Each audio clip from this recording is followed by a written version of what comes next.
Rusia dilaporkan mencuri lebih dari sebanyak 180.000 ton gandum Ukraina melalui pelabuhan kota Mariupol yang diduduki di Oblast Donetsk.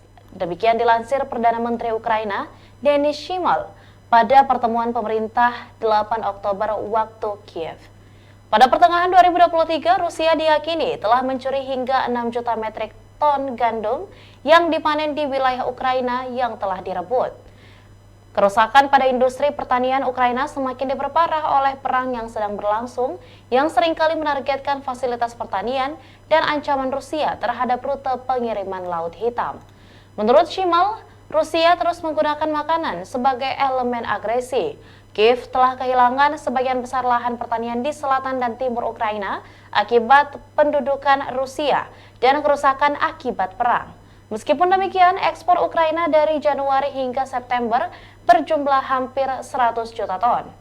Bukti yang dikumpulkan oleh firma hukum hak asasi manusia Global Rights Compliance tahun lalu menunjukkan bahwa Moskow bersiap untuk mencuri pasokan biji-bijian, menargetkan infrastruktur pangan, dan membuat penduduk Ukraina kelaparan beberapa bulan sebelum invasi skala penuh.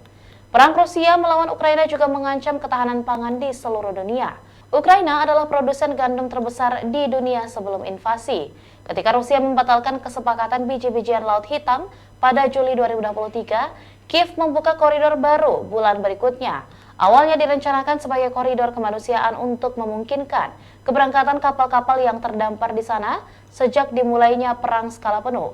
Koridor tersebut telah berkembang menjadi rute perdagangan besar-besar. Download Tribun X sekarang, menghadirkan lokal menjadi Indonesia.